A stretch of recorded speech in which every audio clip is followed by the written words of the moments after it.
మనం చూస్తూ ఉన్నాం దాదాపు ఈ 9 నెలల కాలంలో కూటమి ప్రభుత్వం అధికారంలోకి వచ్చిన దగ్గర నుంచి రాష్ట్రంలో ఉన్నటువంటి రైతన్నలు నానా ఇబ్బందులు పడతా ఉన్నారు. అప్పులు చేసుకోనో ఏదో ఇబ్బందులు పడి వాళ్ళకున్న స్తోమతలో ఏదో ఒక పంట వేసుకున్నటువంటి రైతు పరిస్థితి ఈ రాష్ట్రంలో ఈ రోజున ఎలా ఉందంటే అది ఇక ఎటు కాలేక ఏమీ కాలేక ఈ ఇబ్బందులు పడలేక ఆత్మహత్యల వరకు కూడా దారి తీసేటువంటి పరిస్థితులు కూటమి ప్రభుత్వంలో ఏర్పడ్డటువంటి పరిస్థితులు ఈరోజు రాష్ట్రంలో నెలకొన్నాయని చెప్పి మనం చెప్పొచ్చు.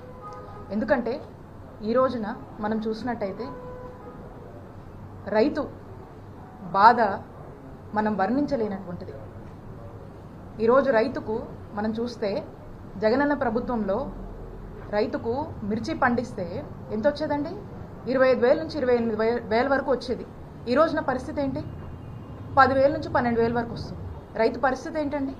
అప్పులు చేసుకొని నానా ఇబ్బందులు పడుతూ పంట వేసుకున్నటువంటి రైతు పరిస్థితి ఏంటి?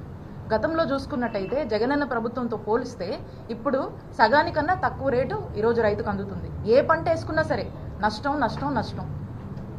ఈ రోజున ఇలాంటి పరిస్థితిని అడ్రస్ చేద్దాము, ఈ పరిస్థితిని ప్రభుత్వం దృష్టికి తీసుకువెళ్దామని చెప్పేసి ex chief minister Shri YS Jaganmohan Reddy గారు ఏషియాలోని ద సెకండ్ లార్జెస్ట్ మార్కెట్ యార్డ్గా పేరొందినటువంటి మన గుంటూరు జిల్లా మార్కెట్ యార్డ్కి వచ్చి అక్కడున్నటువంటి వేల మంది రైతులు ఈ రోజున వాళ్ళ యొక్క గోడు వినిపించుకుందామని జగన్మోహన్ రెడ్డి గారిని కలుద్దామని చెప్పి అక్కడికి వచ్చినటువంటి రైతులు వారి యొక్క బాధ తెలియజేసుకుంటూ జగనన్న ప్రభుత్వం అప్పుడు మేము ఇంతో అంతో వలసపోయిన వాళ్ళం కూడా వెనక్కొచ్చి వ్యవసాయం చేసుకొని ఏదో ఒక పంట పండించుకొని మేము సంతోషంగా ఉన్నాం. ఈ 9 నెలల నుంచి వాళ్ళకు ఉన్నటువంటి దుస్థితిని వాళ్ళు జగన్మోహన్ రెడ్డి గారికి ఎక్స్ప్రెస్ చేస్తూ వాళ్లకు జరుగుతున్నటువంటి నష్టం గురించి వాళ్ళు చెప్పుకుంటూ ఉంటే మరి ఒకవైపున రైతన్నలు వాళ్ళ సమస్యలు చెప్పుకొని గతంలో జగనన్న ప్రభుత్వం ఉన్నప్పుడు రైతు భరోసా కేంద్రాలు పనిచేశాయి.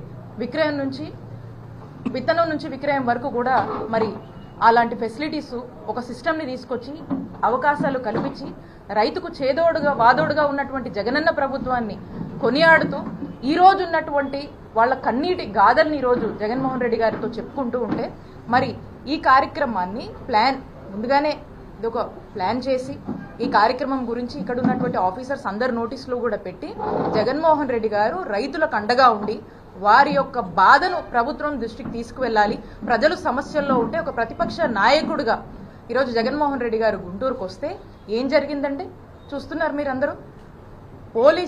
పోలీసుల బాధ్యత ఏంటండి? కాన్స్టిట్యూషన్ పద్ధతిలో కూడా వాళ్ళు పనిచేయాల్సినటువంటి అవసరం పోలీసులది.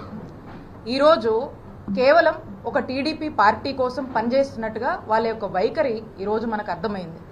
ఈ రోజున ఒక ఎక్స్ చీఫ్ మినిస్టరు దాదాపు 40% కన్నా ఓట్ షేర్ ఉండి ఒక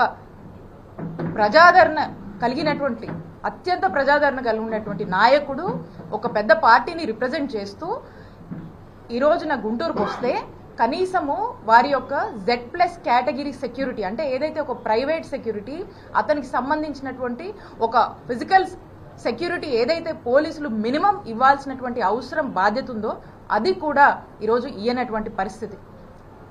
అలాగే అసలు పోలీస్ కానీ సెక్యూరిటీ కానీ ఎందుకండి? ఎక్కడైనా జనం గుమిగూడితే వాళ్ళని ఒక పద్ధతిలో మెయింటైన్ చేయడానికి ఈ రోజున ఈ సెక్యూరిటీ అనేది అవసరం. లా అండ్ ఆర్డర్ కంట్రోల్లో ఉంచడానికి ఇవన్నీ కూడా మెయింటైన్ చేయడానికి అవసరం.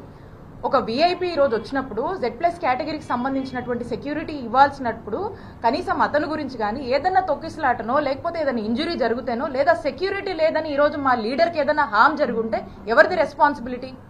ఎవరు తీసుకుంటారు ఈ రెస్పాన్సిబిలిటీ? ఇక్కడ ఏమీ లేదు అని చెప్పేసి ఏదైనా జరుగుంటే who is responsible for this? Is this not the responsibility of the police అని మేము ప్రశ్నిస్తా ఉన్నాం. ఈరోజు జరగకూడదు నిన్న జరిగితే స్టాంపేడ్ అని రాస్తారు, మాట్లాడతారు. మరి ఈరోజు ఏమన్నా తొక్కిసలాట జరిగి ప్రజలు ఇబ్బంది పడి ఉంటే ఈరోజు వేల సంఖ్యలో తరలి వచ్చినటువంటి రైతులకు ఏదైనా ఇబ్బంది జరిగి ఉంటే ఏదైనా ఇంజురీస్ జరిగి ఉంటే ఈరోజు ఏం జరిగి ఉండేదండి? దీని బాధ్యత ఎవరు తీసుకుంటారు? I'm asking, it is not the fundamental basic responsibility of the police to react on this? ఎందుకు పోలీస్ వారి యొక్క బాధ్యత తీసుకోలేదు? I demand the SP, DIG గారు, ఐజీ గారు, డీజీపీ గారు దీని మీద ఎక్స్ప్లెనేషన్ ఇవ్వాలి మీరు.